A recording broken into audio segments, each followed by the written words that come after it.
નમસ્કાર ખેડૂત મિત્રો, આજે આપણે ફૂલે પુષ્પા તુવેરના ફિલ્ડની વિઝિટ માટે આવ્યા છીએ. તો સૌપ્રથમ પહેલા ભાઈનો પરિચય લઈએ. તો તમારું આખું નામ જણાવજો. શૈલેષ પરસોત્તમભાઈ નંદાણીયા. ક્યાં આવેલું છે? કાલાવડમાં. કાલાવડ તાલુકો, જિલ્લો જામનગર. બરાબર. હવે આ તુવેર છે અત્યારે અંદાજે કેટલા દિવસનો પાક છે? 5 મહિના થયા. 5 મહિના જેવું થયું ને. આની સિંગુ બહુ જાજી છે બધા કરતા.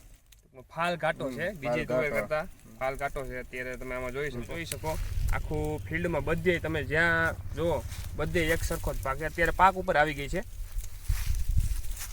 જોઈ જાઓ.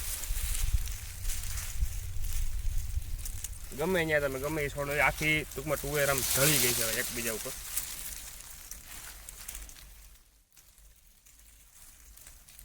તમને શું કે અંદાજે ઉતારો તમને કેવોક લાગે છે?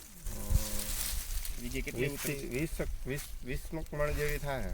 20 તો મિનિમમ થાય. મિનિમમ. હા.